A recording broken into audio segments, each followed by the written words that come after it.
DD Tamil நேயர்களுக்கு அன்பு வணக்கம். வழிகாட்டி நிகழ்ச்சியில் மீண்டும் உங்களை எல்லாம் சந்திப்பதிலே மற்றற்ற மகிழ்ச்சி.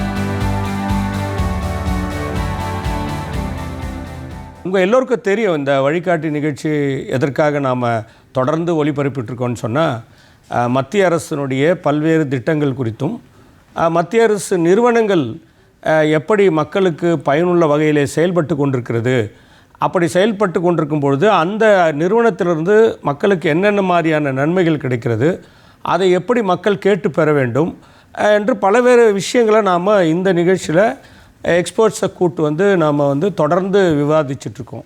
அவங்க பல தகவல்களை தராங்க. எங்கே யார் அணுகணும், ஏதாவது ஒரு துறையில் அப்படி அவங்களுக்கு அதுக்கான கோஆப்ரேஷன், அதாவது நல்ல ஒரு புரிதல் இல்லை அப்படின்னா அதை எப்படி நம்ம அதுலேருந்து வெளியே வர்றது, இது எல்லா விஷயத்துக்கும் பொருந்தும். பேங்க் லோனாக இருக்கட்டும், அல்லது ரயில்வேவாக இருக்கட்டும், அல்லது மத்திய அரசு கல்வி நிலையங்களாக இருக்கட்டும், பல்கலைக்கழகங்கள், எல்லா துறைகளை சார்ந்தவங்களும், இவன் மருத்துவத்துறை சார்ந்தது கூட நம்ம இந்த நிகழ்ச்சியில் பார்த்துருக்கோம். அந்த நிகழ்ச்சியை பார்த்து இது வரைக்கும் தெரியாத மக்கள்லாம் பல விஷயங்களை தெரிஞ்சுக்கிட்டோம் அப்படின்னு நமக்கு நிறைய விஷயங்களை நமக்கு எஸ்எம்எஸ் மூலமாக தெரிவிக்கிறாங்க. அதுக்காக அவர்களுக்கு முதல்ல நன்றி. இப்போ இந்த டிடி தமிழ் தொலைக்காட்சியில் நம்ம இந்த வழிகாட்டி நிகழ்ச்சியை தொடர்ந்து நடத்திட்டுருக்கோம். திங்கள் மற்றும் புதன் காலை 10:05 மணிக்கு வாரம் வாரம் இந்த 2 நாட்கள் ஒளிபரப்பு. குறிப்பாக பாரத பிரதமர் நரேந்திர மோடி அவர்கள் வந்த பிறகு பல்வேறு திட்டங்கள் சிறப்பாக செயல்பட்டு கொண்டிருக்கிறது. அது எல்லா மாநிலத்திலும் நடைபெறும். குறிப்பாக தமிழ்நாட்டில் இந்த திட்டங்கள் எப்படி செயல்படுகிறது, அந்த திட்டங்கள் ஏதாவது தேக்கம் இருந்தால் ஏன் தேங்கி நிற்கிறது, ஏன் அது செயல்படுத்த முடியல அப்படின்ற அந்த விஷயத்தையும் நாம் குறித்து பேசிகிட்டு இருக்கோம். அந்த வகையில் இன்றைக்கு குறிப்பாக சென்ற ஆண்டு துவக்கப்பட்ட இந்த விஸ்வகர்மா திட்டம், அந்த திட்டம் தமிழ்நாட்டில் எப்படி இருக்கிறது, இந்த திட்டத்தின் மூலம் எத்தனை பேர் பயன்பெற்றிருக்கிறார்கள், அல்லது அந்த திட்டத்தில் ஏதாவது ஒரு சுணக்கம் இருக்கிறதா, அந்த சுணக்கத்திற்கான காரணம் என்ன, அல்லது இது விழிப்புணர்வு இல்லாதனால அந்த சுணக்கம், இப்படி பல விஷயத்தை நம்ம பேச போகிறோம். அதற்காக நம்முடைய நிலையத்திற்கு பாரதிய ஜனதா கட்சியினுடைய கலை இலக்கிய இந்த பிரிவினுடைய செயலர் வெங்கடேசன் அவர்கள் வந்திருக்காரு. அவர் அறிமுகம் தேவையில்லை, இருந்தாலும் அது முறை என்பதற்காக அறிமுகப்படுத்துகிறேன். உங்கள் சார்பாக வெங்கடேசன் அவர்களை வரவேற்கிறேன். வணக்கம் வெங்கடேசன். வணக்கம் ஜி. அதான் நாம் பல துறைகள் சார்ந்து பல விஷயங்களை இதே நிகழ்ச்சியில் பேசிட்டு தான் இருக்கோம். ஆனால் இதற்கு முன்னாலேயும் நாம் இந்த விஸ்வகர்மா திட்டத்தை பற்றி அதை ஆரம்பித்தப்போ பேசணும். ஆனால் இத்தனை மாதத்துக்கு அப்புறம் தமிழ்நாட்டில் இந்த திட்டம் எப்படி செயல்படுகிறது, இதற்காக பயன்பட்டுருக்காங்களா, இல்லை உண்மையாக இது நல்ல சீரியஸாக நல்ல மக்களுக்கு இதில் விழிப்புணர்வு இருக்கா? இல்லை, மக்களுக்கு ரொம்ப விழிப்புணர்வு இருக்குது. தமிழக மக்கள் இந்த திட்டத்தை வரவேற்கிறாங்க. ஆனால் இங்கே இருக்கக்கூடிய அரசியல் கட்சிகள், குறிப்பாக சொல்லப்போனால் ஆளுகின்ற திமுக அரசாங்கம் திட்டத்தை செயல்படுத்த மாட்டேன்ற ஒரு முட்டுக்கட்டையை போட்டுட்டு தான் இருக்காங்கிறது தான் நிதர்சனமான உண்மை. ஏன் அப்படி பண்ணுறாங்கன்னா, அவங்க மத்திய அரசு கொண்டு வர எல்லா திட்டங்களையும் மடைமாற்றி பெயரை மாற்றி அவர்கள் செயல்படுத்துகிறாங்க. அந்த நம்மளுடைய திட்டங்களை அப்படியே காப்பி அடித்து அதை மடைமாற்றி பண்ணி இதோடைய திட்டத்தினுடைய பலன் நேரடியாக மக்களிடம் சென்று பெறக்கூடாது, அட் த சேம் டைம் அந்த திட்டமும் இல்லாமல் இருக்கக்கூடாது அப்படின்றதுக்காக மடைமாற்று வேலை பண்ணுறாங்க.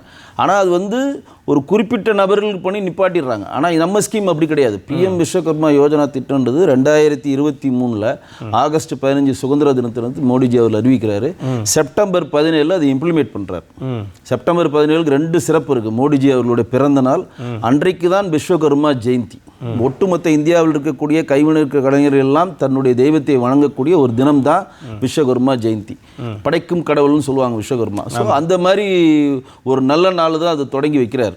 கிட்டத்தட்ட 18 தொழில்கள் கொடுக்குறாங்க லோன்ஸ். 18 தொழில்னா நீங்கள் நினைக்கிற மாதிரி அந்த தொழில் ஆரம்பிக்கிறதுக்கான ஒரு பர்சன்டேஜும் நீங்கள் ஆரம்பிச்சிட்டிங்க, அதை டெவலப் பண்ணுறதுக்கும் அந்த லோன் யூஸ் ஆகும். குறிப்பாக சொல்லணும்னா, இப்போ விவசாயிகளுக்கு நிறைய பேர் கேட்பாங்க, எதுக்கு நீங்கள் பிஎம் கிசானில் 4 மாதத்துக்கு ஒரு வாட்டி 2000 வருஷத்துக்கு 6000 ரூபா கொடுக்குறீங்க, ஏன்னா 2000 விவசாயம் இல்லாமல் இருக்காங்களான்னு. ஒரு விவசாயம் பண்ணுறப்ப விதை நெல் வாங்கக்கூட காசு இல்லாத விவசாயி இருக்கிறான். விதை நெல்லுக்கு ஒரு விவசாயி போய் மற்றவங்களிடம் கையேந்தக்கூடாதுனால தான் மோடிஜி அவர்கள் பிஎம் கிசான் ஒரு திட்டத்தை கொண்டு வந்தார். ஏன்னா விதை நெல் இருந்தால் தான் அவன் நிலத்தில் விதைக்க முடியும். இப்போ ஒரு நிலத்தில் அவன் ஒரு அறுவடை நெல் போடுறானோ வேறு எந்த பயிர் போட்டாலும் அதுக்கு விதை நெல் வேணும்ல, அது கூட வாங்க முடியாமல் டிபெண்டடாக நம்மளோட விவசாயி வந்து இருக்கக்கூடாதுன்றக்காக தான் அவங்க அக்கௌண்ட்டில் நேரடியாக செலுத்துகிற மாதிரி விஸ்வகர்மா யோஜனா, பிஎம் விஸ்வகர்மா யோஜனா திட்டத்தின் மூலம் என்ன ஒரு பெரிய பயன்னா, உங்களுக்கு வந்து தொழிலை கற்றுத்தராங்க, தொழில் வந்து கற்றுத்தராங்க. அந்த தொழிலை கற்றுக் கொடுக்குறப்ப அந்த தொழில் நீங்கள் கற்றுக்கிட்டு முடித்தோன்னா அதற்கு வந்து சர்டிஃபிகேட் தராங்க. விஸ்வகர்மா யோஜனா திட்டத்தில் பயிற்சி பெற்றிருக்காங்க ஒரு சர்டிஃபிகேட்டும் ஒரு அடையாள அட்டையும் தராங்க. நீங்கள் தொழிலை கற்றுக் கொடுக்கிட்டு இருக்கப்பயே உங்களுக்கு வந்து எவ்வளோ நேரம் நீங்கள் கற்றுக்கிறீங்களோ 15 நாட்கள் 14 நாள் அந்த கோர்ஸ் அப்போயே உங்களுக்கு 500 ரூபா ஊக்கத்தொகை கொடுக்குறாங்க. கற்று முடிச்சிட்டிங்க, உங்களுக்கு ஒரு தொழில் முழுமையாக தெரியுது. அது நீங்கள் ஆரம்பிக்கிறப்போ அதுக்கு ரா மெட்டீரியல் வேணும்ல, மூலப்பொருள் வேணும்ல, கருவிகள் வேணும்ல, மிஷினரிஸ் வேணும்ல. அந்த மிஷினரி வாங்கிறதுக்கு 15,000 ரூபா வந்து ஊக்கத்தொகை கொடுக்குறாங்க. அதாவது முடித்த உடனே உபகரணங்கள் வாங்கிறதுக்கு 15,000 கொடுத்துட்றாங்க. இப்போ நீங்கள் உபகரணம் வாங்கிட்டீங்க, தொழிலை கற்றுக்கிட்டீங்க, நீங்கள் எல்லாம் பண்ணலான்றப்ப இன்வெஸ்ட்மெண்ட்ஸ் இன்ஃப்ராஸ்ட்ரக்சர் வேணும். அப்போ வந்து ஒரு கடை வேணும், கடைனா ஒரு வாடகை கொடுக்கணும், அது இன்ஃப்ராஸ்ட்ரக்சர் பண்ணணும், பொருளை சந்தைப்படுறதுக்கான இன்டீரியல் பண்ணுறதுக்காக நேரடியாக லோன் 1 வருஷத்துக்கு பேங்க் மூலம் நேரடியாக விஸ்வகர்மா யோஜனா திட்டத்தில் 1 லட்ச ரூபாய்க்கு எந்த கேரண்டி இல்லாமல் 18 மாதத்துக்கு வட்டி இல்லாத லோன் தராங்க. எவ்வளோ? 1 லட்சம். அது முடிஞ்ச உடனே 2 லட்ச ரூபா லோனும் 30 மாதத்துக்கு 5% வட்டி 8% கவர்மெண்ட் மானியம் கொடுக்குது. இதுக்கு எதுக்குமே பிணை கிடையாது, கேரண்டி கிடையாது. இப்போ நீங்கள் பேங்க் லோன் போனால் என்ன பண்ணுவீங்க? கேரண்டி பத்துருவான்னு வாங்க, ஒரு எந்த லோன் கொலேட்ரல் எடுத்துருவாங்க. ஒன்று யாருன்னா உங்கள் வீட்டு பத்திரத்தை எடுத்துருவாங்க, இல்லை உங்களுக்கு இங்கே அக்கௌண்ட் வச்சுருக்கவங்க யாருன்னா உங்களுக்கு கேரண்டி சைன் பண்ணுங்கன்னு சொல்லுவாங்களே. இந்த விஸ்வகர்மா திட்டத்தின் மூலம் 5 ஆண்டுகளில் 30 லட்சம் பேர் பயன்பெறுவதாக ஒரு தரவுகள் சொல்லுது. அந்த 30 லட்சம் பேருக்கும் மத்திய அரசு கேரண்டி ஏற்றுக்குது. பேங்க்குக்கிட்ட மத்திய அரசு 8% மானியம் கொடுக்குது. அதாவது டோட்டல் லோனில் ப்ளஸ் வந்து 1 வருஷம் நீங்கள் கரெக்டாக கட்டினா 18 மாதங்களுக்கு கரெக்டாக கட்டிங்கன்னா உங்களுக்கு வட்டியே கிடையாது 1 லட்சத்துக்கு. அப்புறம் நீங்கள் நல்ல கஸ்டமர் அப்படின்னு ஆகிட்டிங்கன்னா நீங்கள் திருப்பி லோன் எடுக்கிறப்போ 2 லட்சம் தராங்க 30 மாதத்துக்கு. அதுக்கு மட்டும் தான் 5%. ஆமாம். இதில் வந்து பெரிய ப்ளஸ் என்னென்னா, நீங்கள் இப்போ தயார் பண்ணுற இந்த பொருளை சந்தைப்படுத்த தெரியல. ஆமாம், இப்போ செஞ்சிடறோம். ஆனால் எப்படியும் சந்தைப்படுத்தல. எல்லாம் என்ன பண்ணுவாங்க, சந்தையில் போய் வச்சுருவாங்க. இப்போ நம்ம கிராமத்திலலாம் பார்த்தீங்கன்னா ஒரு பொருள் செய்கிறாங்க, அதை வந்து டிஜிட்டல் முறையில் அது ஒரு ஸ்டிக்கர் ஒட்டி அது பிராண்ட் பண்ணி அதில் ஒரு பெயிண்ட் அடித்து ஒரு ஜிம்மிஜிக் வேலை பண்ணி அது நெட்டில் போட்டு அது மிகப்பெரிய பேக்கேஜிங் தெரியல. இதை தான் இங்கே முக்கியமாக சந்தைப்படுத்துறதுக்கு முன்னே இம்போர்ட் எக்ஸ்போர்ட் பண்ணுறதுக்கான வரவுகள். அப்போ இந்த விஸ்வகர்மா அந்த தொழில் கற்றுக்கிறான். அவன் கற்றுக்கிட்ட உடனே என்ன பண்ணுறான்னா, சாதாரண ஒரு பொருளை சாதாரணமாக சந்தைப்படுத்தலை விட அதில் சில விஷயங்கள்லாம் வந்து ஹைலைட்டாக பண்ணிங்கன்னா அது பெரிய லெவலில் டிஜிட்டல் ரீச் ஆச்சுன்னா நீங்கள் 5 ரூபா விற்க வேண்டிய பொருளை நீங்கள் 50 ரூபா விற்க. அதுக்காக கவுன்சிலிங் இருக்குது. அதற்காக நீங்கள் ரெஜிஸ்டர் பண்ணிங்கன்னா ஃபஸ்ட்டு நீங்கள் உள்ள அந்த சர்டிஃபிகேட் கோர்ஸ் கொடுக்குறப்ப உங்களுக்கு டிஜிட்டலைஸ் பற்றி சொல்லி கொடுத்துட்றோம். ஓகே, எக்ஸ்போர்ட் பற்றி சொல்லி கொடுத்துட்றோம். இவ்வளோ பொருள் வேணும், நீங்கள் நெட்டில் போயிட்டு நீங்கள் அவங்க டிஜிட்டலைஸ் பண்ணுறப்ப நான் இந்த பொருள் தயார் பண்ணுறேன், இந்த சேர் தயார் பண்ணுறேன், இந்த ஆபரணங்கள் தயார் பண்ணுறேன், இந்த இப்படி நான் வந்து பூவை வந்து இந்த மாதிரி டிசைனில் தயார் பண்ணியிருக்கேன், யார் யார் தேவைப்படுமோ அணுகவும் அப்படின்னு சொல்கிறப்ப ஏற்கனவே ஜன்தன் அக்கௌண்ட் மூலம் அக்கௌண்ட் இருக்குது. அவங்க நேரடியாக அணுகிறப்ப இது எப்படி எக்ஸ்போர்ட் பண்ணலாம், அதற்கான தரவுகள் என்ன, எங்கெங்கே கேட் ஓப்பன் ஆகுது, எங்கெங்கே வந்து வாண்டட் இருக்குது, எங்கெங்கே தேவைகள்.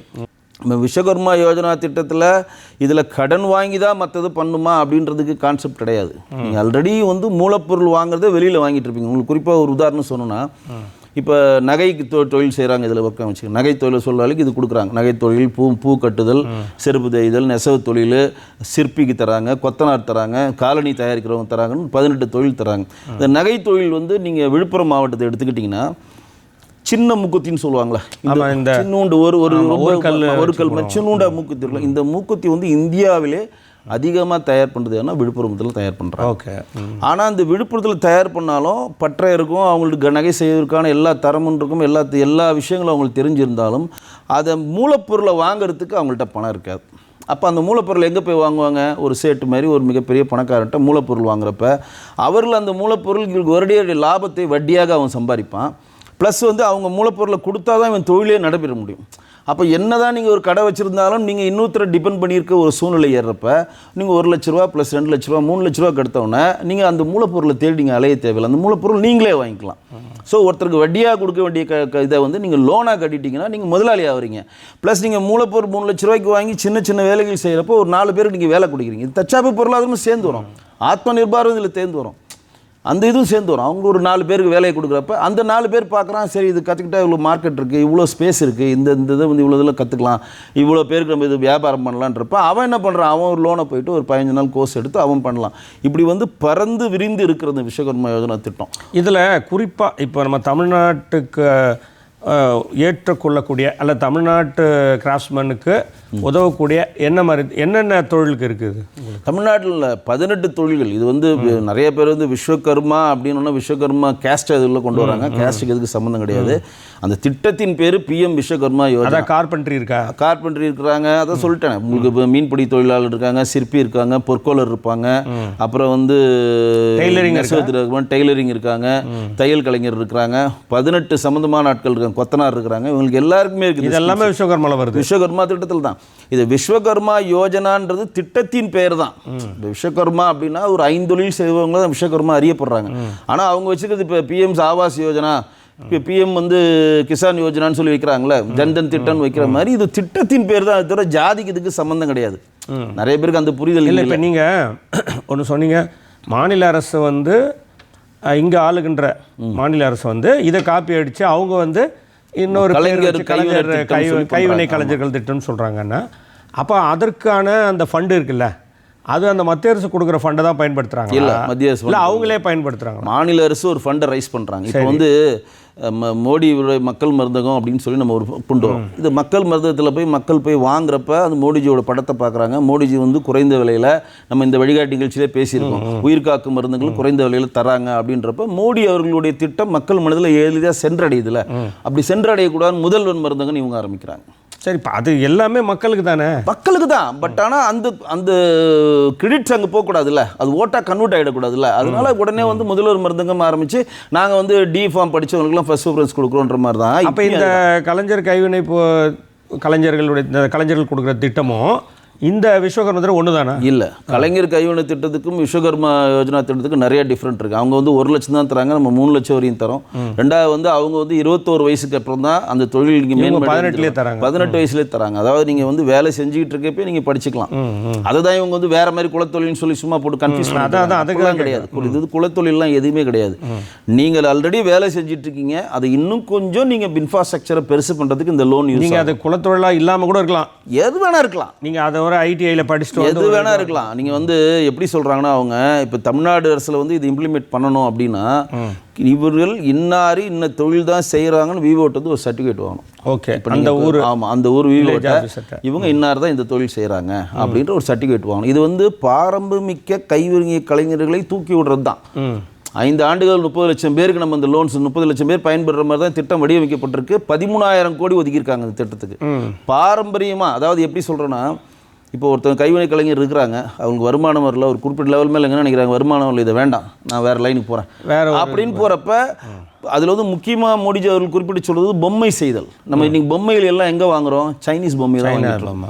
நம்மள்ட்ட தஞ்சாவூர் தலையாட்டி பொம்மைக்கு ஈக்குவலாக இங்கே ஒரு பொம்மை இருக்கா? இல்லை. எவ்வளோ பெரிய கலைஞருடைய நுணுத்துவம், நம்ம இப்படி ஆடிக்கிட்டே இருக்கிறது எவ்வளோ பெரிய நுட்பத்தினுடைய வெளிப்பாடு அது. அப்போ இந்த பொம்மையை சந்தைப்படுத்துதல் எப்படி, இதை வந்து வெளிநாடுகளுக்கு விரும்புகிற மாதிரி இதை சந்தைப்படுத்துதல் எப்படி, அப்போ இந்த பொம்மை செய்கிறதுக்கு இன்னும் வந்து எக்ஸ்போர்ட் பண்ணுறதுக்கான இன்ஃப்ராஸ்ட்ரக்சரை நீங்கள் எப்படி பண்ணணும், அதை டிஜிட்டலைஸ் பண்ணுறாங்க.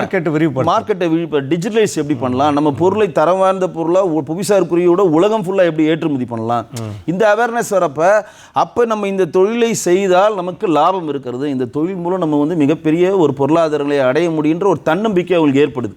இப்போ ஒரு அப்பா செஞ்சுக்கிட்டே இருக்கார் வேலையை, அவர் என்ன சொல்கிறார், அவரே ரெக்கமெண்ட் பண்ணுறார், பையா தம்பி உனக்கு இந்த வேலை வேணாப்பா, நீ படித்து வேறு வேலைக்கு போப்பா, நீ இந்த இதில் வராதுப்பா, என்னோட முடியட்டும் அப்படின்னு சொல்கிறவங்களுக்கு, இல்லை இதுவும் நல்ல வேலை தான், இதில் நீங்கள் படித்தால் அது வந்து இவங்க குலத்தொழில்னு எடுத்துக்கூடாது, அவர்களுக்கு வெதர் இன்ட்ரெஸ்டட் தான் அதில் வரப்போகிறாங்க. இப்போ எல்லாரையும் வந்து கழுத்தை இடிச்சு பிடிச்சிட்டு வேலையை பண்ண போவதில்லை. உனக்கு இது இன்ட்ரெஸ்ட் இருந்தால் செய்ப்பா, இன்ட்ரெஸ்ட் இல்லைன்னா விட்டுருப்பா. திணிப்பு கிடையாது. அப்போ இன்ட்ரெஸ்ட் இருக்குன்னு அவங்க சொல்கிறப்ப விரிவுபடுத்தலாம். ஒருத்தர் முதலாளியாக இருக்கிற அதே கடையில் இன்னொரு நபரும் வேலை செய்கிறப்ப அதை விரிவுபடுத்தலாம். விரிவுபடுத்த வேண்டிய பொருளாதாரம் வேணும். பொருளாதாரம் வேணும்னா ரா மெட்டீரியல் வாங்கிறதுக்கு நீங்கள் வட்டிக்கு பணம் வாங்கி அதை லாபத்தை அந்த ரா மெட்டீரியல் வாங்கின முதலாளிக்கே கொடுக்குறீங்க. அப்போ நீங்களே முதலாளி ஆகுங்க, லோனை வாங்கிட்டு நீங்களே வாங்குங்க, பிரித்து தொடர்ந்து லோனை கட்டும்போது இன்னும் மேலும் மேலும் வரும். ரெண்டாவது வந்து டிஜிட்டலைஸ் நீங்கள் பண்ண ஆரம்பிச்சிங்கனாவே தேவைகள் எங்கே இருக்குன்னு உங்களுக்கு தெரிஞ்சிடும். இப்போ இதனால் வரையும் ஒரு குண்டு சட்டிக்குள்ள தான் இருந்தோம். வட்டத்தில் இருந்து இந்த பொருள் வாங்கினா இந்த பொருள் இப்போ நான் வந்து இந்த எப்படி பண்ணுவாங்கன்னா ஒரு பிஸ்கெட்டை கொடுத்து இந்த பிஸ்கெட்டில் எனக்கு வந்து 10 பவுனுக்கு செயின் 10 பவுனுக்கு மோதிரம் இது மட்டும் பண்ணி கொடுத்துரு சேகாவில் நீ எடுத்துக்க மிச்சத்தை எங்களுக்கு கொடுத்துருங்க. அப்படி இருக்கப்ப அந்த பிஸ்கெட்டை கொடுக்குறவங்க தங்க பிஸ்கெட் கொடுக்குறவங்களுக்கு தான் லாபம். இவன் கூலியாக தான் வேலை செய்வான், இவன் முதலாளியாக தான் இருப்பான், ஆனால் கூலியாக தான் வேலை செய்வான். ஏன்னா ரா மெட்டீரியல் அவன்கிட்ட இருக்குது. இப்போ இந்த பிஸ்கெட் வாங்குகிற தன்மையும் பணமும் இவங்ககிட்ட இருக்கிறப்ப இவர்களுக்கு லாபம் இன்னும் அதிகமாகும், தொழில் மேல் நம்பிக்கை வரும். நம்மளுடைய பாரம்பரிய கைவினைகளுடைய தொழில் ரகசியங்கள் தொடர்ந்து பாதுகாக்கப்படும். ஏன்னா இப்போ வந்து அழிந்து போன கலைகள் இருக்க மாதிரி அழிந்து போன கைவினை தொழில்கள் நிறைய ஆயிடுச்சு. ஒரு பரம்பரையாக ஒருத்தங்க செஞ்சுட்டு இருப்பாங்க, இல்லை இந்த எங்கள் பசங்களுக்கு இந்த வேலையே வேணாம் விடுங்க நான் இதோட முடிஞ்சிட்டோம் அப்படின்னு சொல்கிறப்ப அதோடு அந்த கைவினை கலைகளுக்கான திறமை முடக்கப்படுகிறது. அதை தான் ஊக்குவிக்கிறாங்க. ஏன்னா நம்மளுடைய இந்தியாவுடைய மிகப்பெரிய பேஸே வந்து கலாச்சாரம் தான். நம்மளுடைய பண்பாடு கலாச்சாரம் இதிகாசங்கள் தான் நம்மளுடைய பூமியை தாங்கி இருக்கின்ற வேர்கள். இதை வந்து நம்ம எந்த விதத்தில் அழிக்கக்கூடாது, அதை மேம்படுத்தணும். அதை மேம்படுத்தணும்னா அவங்களுக்கு எப்படி மேம்படுத்தணும்னா பணம் கொடுத்து மேம்படுத்தணும்னு கிடையாது. இப்போ வந்து ஒருத்தர் புதுசாக ஆரம்பிக்கிறவன்னு சொல்கிறதுக்கு தான் நான் இந்த கண்டிஷன்லாம் சொல்கிறேன்.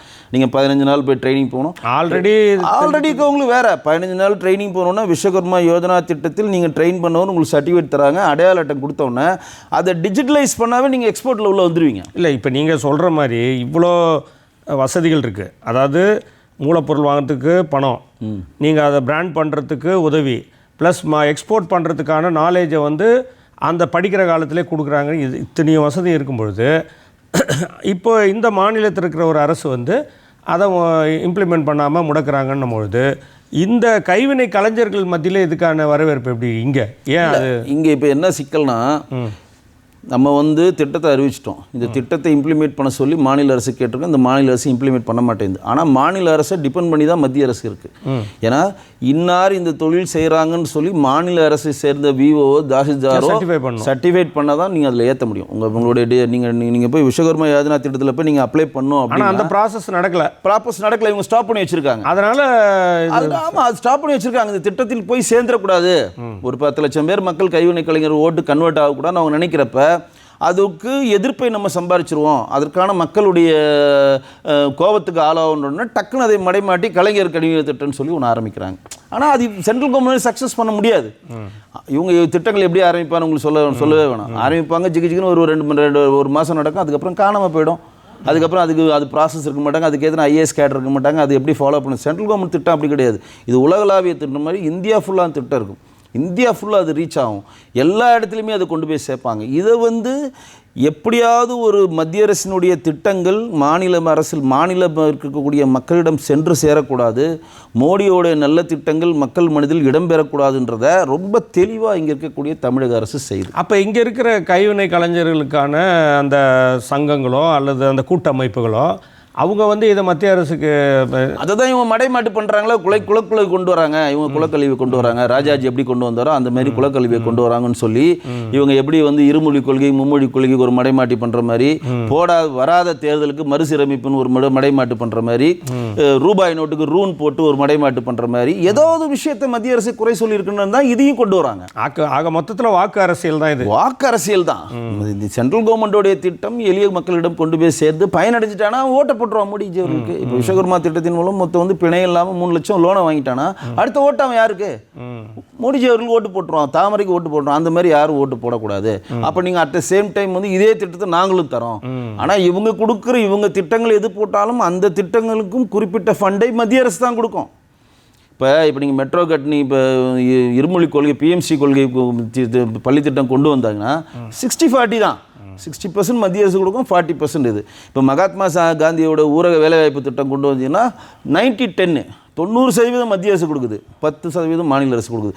இப்படி 60-40 90-10 70-30 எல்லாத்தையும் மத்திய அரசோட மாநில அரசு வந்து அதே போன்ற ஒரு விஸ்வகர்மா போன்ற ஒரு திட்டத்தை கலைஞர் கைவினை திட்டம் சொல்கிறாங்க. அப்போ வந்து மக்களுக்கு தோணாதா இது குலத்தொழில் தானேன்னு? அதுதான் இங்கே இருக்கக்கூடிய அரசியல். இதுதான் அரசியல்னு சொல்கிறது இல்லை. இப்போ அவங்க மத்திய அரசு கொண்டு வரும்போது இது குலத்தொழில் அவங்க என்ன அதில் தப்பிச்சுக்கிறாங்கன்னா, நாங்கள் 18 வயசுலேயே கொடுக்கல, அவங்களாம் தொழிலெலாம் கற்றுக்கிட்ட பிறகு தான் அவங்களுக்கு தேவைப்பட்டால் 20 வயசு 21 வயசுக்கு மேலே கொடுக்குறோன்னு சொல்லி ஒரு மடைமாட்டு பண்ணுறாங்க. நம்ம ஏன் 18 வயசு ரெஃபர் பண்ணுறோன்னா, நீங்கள் படிக்கும் காலகட்டத்திலே உங்களுக்கு பிடிச்சிருந்தாலும் தற்சார் பொருளாக அதை ஊற்றி நகருங்க. புதிய தேசிய கொள்கை என்ன சொல்லுது? நீங்கள் வந்து முன்னாடிலாம் என்ன பண்ணணும், நீங்கள் டிகிரி படிக்க போனீங்கன்னா 3 வருடம் டிகிரி படித்தாதான் உங்களுக்கு டிகிரி சர்டிஃபிகேட் கரெக்டாக கிராஜுவேட் முடிக்கணும். நம்ம 5 வருஷம் கம்ப்ளீட் பண்ணால் போஸ்ட் கிராஜுவேட்டு. நீங்கள் இடையில 1 வருஷம் படித்து வெளியே வேணுன்னா உங்களுக்கு கிடைக்கிற பேர் என்னது, டிஸ்கண்டினியூ, இதோடு வெளியே போயிடுவீங்க. ஆனால் இப்போ இருக்கக்கூடிய தேசிய கல்வி என்ன சொல்லுது, ஃபஸ்ட்டு வந்து நீங்கள் படிச்சிங்களா நீங்கள் வந்து கம்ப்ளீட்டட், 2வது வருஷம் படிச்சிங்கன்னா டிப்ளமா, 3வது வருஷம் படிக்கிறீங்களா டிகிரி, 4வது வருஷம் படிக்கிறீங்களா போஸ்ட் டிகிரி. இப்படி ஒவ்வொரு இதுக்கும் நீங்கள் இடைநிற்றலுக்கு நீ வெளியில் வரப்போ கூட நான் வந்து ஒரு டிப்ளமா படிச்சிருக்கேன்னு சர்டிஃபிகேட்டோடு வருவீங்க, நான் ஒரு டிகிரி முடித்தேன்னு சர்டிஃபிகேட்டோடு வருவீங்க, நான் டிஸ்கண்டினியூன்ற ஒரு சர்டிஃபிகேட் உங்களுக்கு கிடைக்காது. இதுதான் வந்து புதிய தேசிய கல்விக் சொல்லுது. அதை தான் இங்கே இம்ப்ளிமெண்ட் பண்ண சொல்கிறாங்க. அப்போ இவங்க எப்படி பண்ணுறாங்க, எந்த திட்டம் கொண்டு வந்தாலும் அதே மாதிரி இப்போ கூட இங்கே மக்கள் மருந்தகத்துக்கு மாநில அரசில் இருக்கக்கூடிய, அதாவது மோடிஜியோடைய மக்கள் மருந்தகம் திட்டங்கள் போயிட்டுருக்கு, மாநில அரசில் இருக்கக்கூடிய அந்த ஹெல்த் டிபார்ட்மெண்ட்டை சேர்ந்த நிறைய பேர் அந்த மக்கள் மருந்துக்கு ரைட் போகிறாங்க. இவங்க வந்து காலாவதியான மருந்துகளை விற்கிறாங்க. எப்படி பாருங்கள், தொல்லை, உங்களால் அது இம்ப்ளிமெண்ட்டும் பண்ண முடியல, அது தொல்லை கொடுக்குறாங்க போயிட்டு. இவங்க வந்து எக்ஸ்பிரி ஆன மருந்தை விற்கிறாங்கன்னு சொல்லி இப்போ குறிப்பிட்ட மருந்தகத்தின் மேல் கேஸ் போட்டு அது ஒரு பிரச்சனை போயிட்டுருக்கு. அப்போ எந்த திட்டத்தின் பயனையும் மாநில அரசு இருக்கக்கூடிய மக்கள் வந்து பயன்பெறக்கூடாது அப்படின்றதில் இங்கே இருக்கக்கூடிய மாநில அரசு மிக தெளிவாக வேலை செய்கிறது. மக்கள் புரிஞ்சுக்கணும். ஃபஸ்ட்டு விஸ்வகர்மா யோஜனா திட்டம் வந்து விஸ்வகர்மான்றது ஜாதி பெயர் கிடையாது, விஸ்வகர்மான்றது திட்டத்தினுடைய பெயர். ஆவாஸ் யோஜனா மாதிரி திட்டத்தின் பெயர், பிஎம் கிசான் நிதியின் மாதிரி திட்டத்தின் கிராஃப்ட்ஸ்மேனை தான் வந்து விஸ்வகர்மான்றோம். ஆமாம், அவங்க விஸ்வகர்மான்றது படைக்கும் கடவுள்.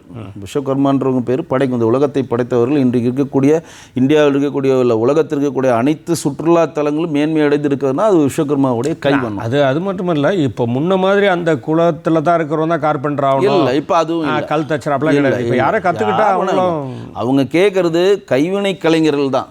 இப்போ இந்த பரம்பரையிலே ஒருத்தர் வந்து தான் 100 வருஷமா இருந்தியான்னு கேட்கல, அப்படிலாம் கிடையாது. இந்த பரம்பரையிலே இரு. ஆனால் அவங்க என்ன இன்னொரு அதை இன்சிஸ்ட் பண்ணுறாங்கன்னா, அந்த பரம்பரையிலேயே நிறைய விஷயங்களை தெரிந்தவர்கள் மூலம் அந்த தொழில் அடுத்தவர்களுக்கு செல்ல வேண்டும், அந்த கலையை அழிந்து விடக்கூடாது. அதுதான் மெயின். உயிர் போட இருக்கணும், குட்டி போட இருக்கணும். யாரோ ஒருத்தருக்கு அதை பாஸ் பண்ணுங்க. அதே நேரத்தில் ஒரு வாழ்வாதாரத்துக்கும். ஆமாம், இதை வந்து எப்படி சொல்கிறதுனா, அந்த துடிப்போடு இருக்கிறது ஒரு விஷயம் ஒரு பக்கம் இருந்தாலும் மக்களுக்கு வந்து எந்த ஒரு விஷயமும் எளிமையாக புரிந்து விடக்கூடாதுன்னு அவங்க நினைக்கிறாங்க. நம்ம ரொம்ப வெளிப்படையாக சொல்கிறோம். நீங்கள் வந்து ஒரு 18 மாதத்துக்கு லோன் வாங்கு, 1 லட்ச ரூபா கொடுத்துட்றோம், வட்டியே கிடையாது. அரசாங்கம் வந்து கேரண்டி கொடுத்துக்குது, அதை கரெக்டாக கட்டுறியா இன்னும் 2 லட்சம் தரும், 30 மாதம் தேவைன, வெறும் 5% தான் வட்டி, 8% மானியத்தை நாங்களே கொடுத்துட்றோம். 13,000 கோடி ஃபண்ட் இருக்குது. சென்னை தமிழ்நாடுக்குன்னு ஒரு 2,000 கோடி 3,000 கோடி ஃபண்டு இருக்கும். அதை இவங்க இம்ப்ளிமெண்ட்டே பண்ண மாட்டாங்க. நிர்பயா நிதி ஃபண்டையும் அப்படியே வச்சுருப்பாங்க, SC/STக்காக கொடுத்த சிறப்பு நிதியை அப்படியே வச்சுருப்பாங்க. அதை இம்ப்ளிமெண்ட் பண்ணால் பேர் வந்துடும். இப்போ நம்முடைய மத்திய அரசினுடைய திட்டங்கள் இப்போ மக்கள்கிட்ட இது மாதிரி மடை மாற்றுறாங்க. இப்போ நீங்கள் சொல்கிறீங்க இல்லையா, இதே விஷயத்தை ஏன் மாநிலம் முழுவதும் ரொம்ப வேகமாக இன்னும் மக்கள்கிட்ட அதை இல்லை, இப்போ எப்படி சொல்கிறேன்னா, மத்திய அரசு நீங்கள் எந்த திட்டங்கள் கொண்டு வந்தாலும் அதை ஏற்றுக்கணுன்ற கம்பல்சரி மத்திய அரசு இருக்காது. ஒன்று. ரெண்டாவது வந்து மாநில அரசு வந்து அது அந்த அரசுக்கு ஏற்ற மாதிரி இருந்தால் மட்டும்தான், அந்த அரசை டிஸ்டர்ப் பண்ணாமல் இருந்தால் தான் அவங்க ஏற்றுப்பாங்க. அப்போ அவங்க தான் இதுக்கு தடையாக இருக்காங்க. ஆமாம், தடையாக இருக்கிறாங்க. ரெண்டாவது மூணாவது என்னென்னா, மாநில அரசு வந்து இந்த திட்டமே வேணான்னு சொன்னால் அவங்க கலைஞர் ஒரு கைவினை திட்டங்களை ஆரம்பிக்க மாட்டாங்க. அப்போ அந்த திட்டம் புரிஞ்சிருக்கு. இப்போ திட்டம் வேணும், ஆனால் அதை நான் செயல்படுத்தேன். இதுதான் நல்ல திட்டங்கள் வருது, அந்த திட்டத்தினுடைய பயனை அவங்க அடைந்து அந்த பெயரை எடுத்துகிட்டு போகக்கூடாது. ஆனால் அட் த சேம் டைம் அவங்க வெக்ஸும் ஆகக்கூடாது. மத்திய அரசு கொடுக்குற திட்டங்களை இவங்க வந்து நம்மளை வந்து கொடுக்க மாட்டேன்றாங்க, நம்ம கொடுக்குற மாதிரி கொடுப்போம்னு சொல்லி சும்மா ஒரு 10 பேர் கொடுத்து அது முடிச்சிடறாங்க. இந்த 10 பேர் கொடுத்து ஒரு விழா வைத்து முடிக்கிறது கிடையாது மத்திய அரசு திட்டம். அவங்க 30,000 கோடி அலாட் பண்ணது தான். 5 லட்சம் பயனாளிகள் போகிறதா. இன்றைக்கி கிட்டத்தட்ட வந்து இப்போ 5 லட்சம் பேர் பயனாளி ஆகிட்டாங்க. இந்தியாவில் இருக்கக்கூடிய எல்லா மாநிலங்களும் இம்ப்ளிமெண்ட் பண்ணிட்டாங்க, பயனாளி ஆகிட்டாங்க. ஆனால் இவங்க அப்படி பண்ண மாட்டேன்றாங்களா. இவங்க வந்து காலை உணவு திட்டம் நாங்கள் கொண்டு வந்தோம்னு சொல்லி நாங்கள் ஃப்ரான்ஸ் பாராட்டுறாங்க, லண்டனில் எடுக்கிறாங்கன்னு முதல்வர் சொல்கிறாரு. சட்டசபையில் வேலுமணி தெளிவாக சொல்கிறாரு, இது நீங்கள் ஏற்கனவே 30 மண்டலத்தில் நாங்கள் காலை உணவு திட்டம் இம்ப்ளிமெண்ட் பண்ணோம் கொரோனா பீரியடில், அதுதான் நீங்கள் அடிச்சாங்க காப்பி அடிச்சுங்களுக்கு பதிலே கிடையாது. இன்றைக்கி வரையும் உங்களுக்கு புது திட்டங்கள் எதுவுமே கிடையாதுங்க. எல்லாமே நம்மளுடைய ஆல்ரெடி இம்ப்ளிமெண்ட் பண்ண திட்டம் தான். இல்லம் தேடி கல்வின்னு ஒன்று சொல்கிறாங்க, அது நியூ எஜுகேஷன் பாலிசியில் இருக்குது. அது ஏன் பண்ணுறேன்னா அது நல்ல திட்டம், அதனால் எடுத்துக்கணுன்றாங்க. அதாவது மீசையே வேணும், மீசைக்கே ஆசை, கூழுக்கு ஆசைன்னா ஒன்றும் பண்ண முடியாது. ரொம்ப அருமை. அதாவது 20 நேரம் இல்லை, தொடர்ந்து நம்ம பேசிகிட்டே இருக்கலாம். அப்போ நீங்கள் என்ன சொல்ல வரீங்கன்னா, இந்த விஸ்வகர்மா திட்டம்ன்றது ஒரு குலத்தொழில் இல்லை. அது யாருக்கு தொழில் தெரிந்தாலும், தொழில் கற்றுக்கணும்னு ஆசை இருந்தாலும் அவர்களுக்கு பயிற்சி அளிக்கப்படுகிறது. 1 லட்சம் ரூபாய் வந்து மானியத்தோட லோன் வழங்கப்படுகிறது. பின்னால் அதை தொழிலை இன்னும் அபிவிருத்தி பண்ணணும். 2 லட்சத்துக்கு 5% வட்டியில் 30 மாதத்திற்கு லோன் தரப்படுகிறது. 8% மானியமும் தரப்படுகிறது. இதுக்கு வந்து சர்டிஃபிகேட்டும் வழங்கப்படுகிறது. இதுக்கு சந்தைப்படுத்துதலும் பேக்கேஜிங் எல்லாமே நடக்குது. அதனால் இந்த நிகழ்ச்சியை பார்த்துட்டு இருக்க நேயர்கள் இந்த மாதிரி தொழில் செய்கிறவங்க வந்து இதுக்கு வந்து சில விஷயங்களை மத்திய அரசிடம் கேட்டு அதுக்கான ப்ரெஷர் கொடுப்பாங்க. கண்டிப்பாக தெரிஞ்சுக்கோன்னு நம்புகிறேன். இந்த நிலையத்திற்கு வந்து இவ்வளவு எளிமையாக, அதாவது இது இருக்குது அப்படின்ற ஒரு விழிப்புணர்வு கூட்டத்தே பெரிய விஷயமா இருக்கீங்க. ஆமாம், அதை வெளிப்படுத்தியாக சொன்னதுக்கு உங்களுக்கு நன்றி. நன்றி.